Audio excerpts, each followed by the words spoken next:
According to all the leaks and reports, the Galaxy Z Fold 5 won't be a significant improvement over the Galaxy Z Fold 4.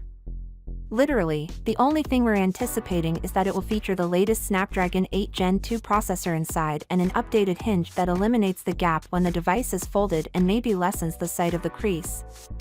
The Z Fold 5 could possibly be dust resistant. However, even with the inclusion of dust resistance, the Galaxy Z Fold 5's list of new features and upgrades is unlikely to wow many. Naturally, it's not a good appearance for a phone that costs more than $1,500, and once the device becomes public, concerns about it being too similar to the Z Fold 4 will undoubtedly surface online.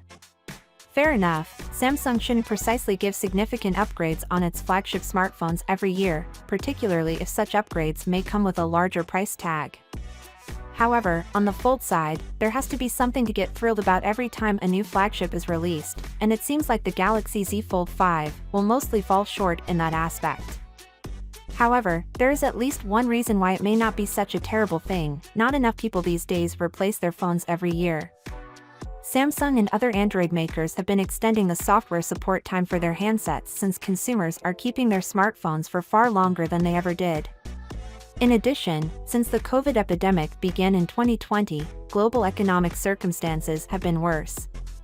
Not many people are eager to convert from one $1,500 plus smartphone to another $1,500 plus smartphone in only 1 year, especially given that Samsung Galaxy smartphones don't have tremendous resale value, at least not when compared to the iPhone. To presume that individuals upgrade their phones even every 2 years would be a reach, in my opinion. If I were to venture a prediction, I'd say that owners of the Galaxy Z Fold 3 or Galaxy Z Fold 2 will purchase the Galaxy Z Fold 5 more often since the new model will provide them enough new features to avoid feeling cheated.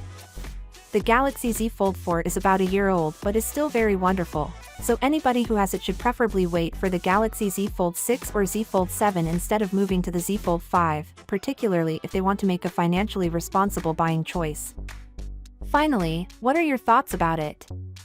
So without being said, let me know your thought in a comment below, and if you are new here, please subscribe. Peace out.